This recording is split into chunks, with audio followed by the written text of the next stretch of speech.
Hello friends, welcome to my channel మామా talks official. మరి ఈరోజు సినిమా రివ్యూ వచ్చేసరికి కొత్తగా లాంచ్ అయిన రాబిన్ హుడ్ మూవీ అనమాట. ఇందులో నితిన్ గారు అండ్ అలాగే శ్రీలీల గారు నటించారు. అండ్ ఈ సినిమా డైరెక్షన్ పరంగా వస్తే వెంకీ కుడుమల గారు సినిమా అసలు ఏం తీశారో అనేది అర్థం అవ్వట్లేదు. ఎందుకంటే తన పాత సినిమా మన భీష్మ కానీ చలో కానీ పోలిస్తే ఆ సినిమాలు అసలు ఎంత బాగుంటాయి. ఆ జోకులు కానీ ఆ సినిమాలో ఆ రొమాన్స్ లవ్ స్టోరీ కానీ కరెక్ట్గా చూపిస్తారు. ఈ సినిమా రాబిన్ హుడ్లో పోల్చుకుంటే అసలు ఇది వెంకీ కుడుమల గారి సినిమా అయినా కాదా అనిపిస్తుంది. ఇంకా సినిమా కోసం ఏం చెప్పాలి ఫ్రెండ్స్, ముందుగా పాటలోనే చెప్పాడు అదిదా సస్పెన్స్ అని.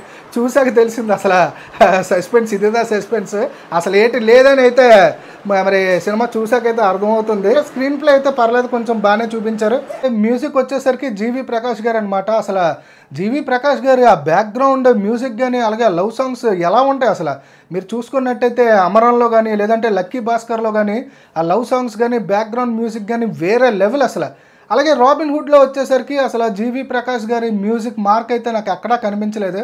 When coming to the David Warner, హ్యాపీగా ఎస్ఆర్ఎస్ టీంలో ఆడుకున్నోడిని ఖాళీగా ఉన్నాడు కదని తీసుకుని వచ్చి సినిమాలో నటించారేమో నేను అనుకుంటున్నాను. అసలు డేవిడ్ వార్నర్ ఫైనల్గా లాస్ట్లో వస్తారు ఒక 10 నిమిషాల రోల్కి. సినిమా అయిపోతుంది అనగానే చిన్న ఒక్క 10 నిమిషాల రోల్స్ గురించి అని వస్తాడు.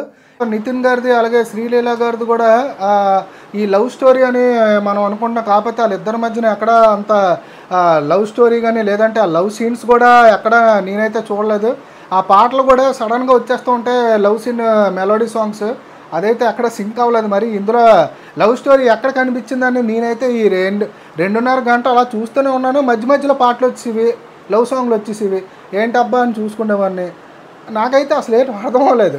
స్టార్టింగ్లోనే విలన్ని అంత నెగిటివ్ క్యారెక్టర్ ఓపెనింగ్తో చూపిస్తారు. విలన్ చూస్తేనే ఈ సినిమాలో విలన్ని చూస్తే మాత్రం చాలా నెగిటివ్ రోల్ భయంకరంగా చూపిస్తారు.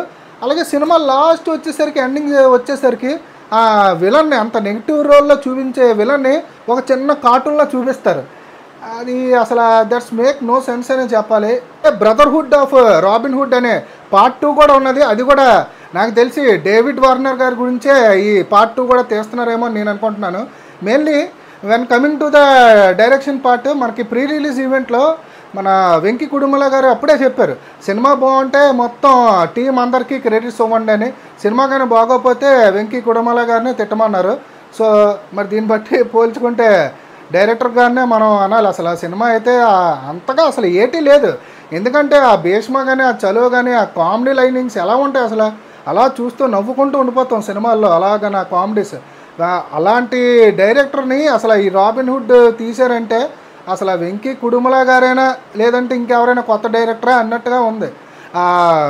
ఈ సినిమాలో అసలు కామెడీ కూడా ఎలా ఉంటుందంటే ఏదో ఒక అరగంట సీరియల్కి ఏదో పెట్టాలని ఒక అరగంట తర్వాత ఒక 5 నిమిషాలు చిన్న కామెడీ పెట్టేసి వెళ్ళిపోతే ఎలా ఉంటుందో చిన్న అంటే నవ్వు వచ్చి రాలేనట్టు నవ్వులు ఇవన్నీ.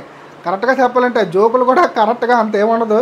ఏదో చిన్నది మన రాజేంద్ర ప్రసాద్ గారు వెన్నెల కిషోర్ గారు కూడా ఇద్దరు ఉన్నారు కాబట్టి కాస్త కోస్త సినిమా అంత బోరింగ్గా వెళ్ళినా సరే వీళ్ళిద్దరి కోసం కొంచెం సినిమా అయితే చూడొచ్చు. ఎందుకంటే చిన్న కామెడీ బిట్లు ఉంటాయి, ఏదో చిన్నది పర్లేదు నవ్వుకోవచ్చు సినిమా. అలాగే స్టోరీ ఏంటి అని అడిగితే స్టోరీ అయితే అసలు ఏటి కాదు, స్టోరీ లేని సినిమా ఇది రాబిన్ హుడ్ అంటే.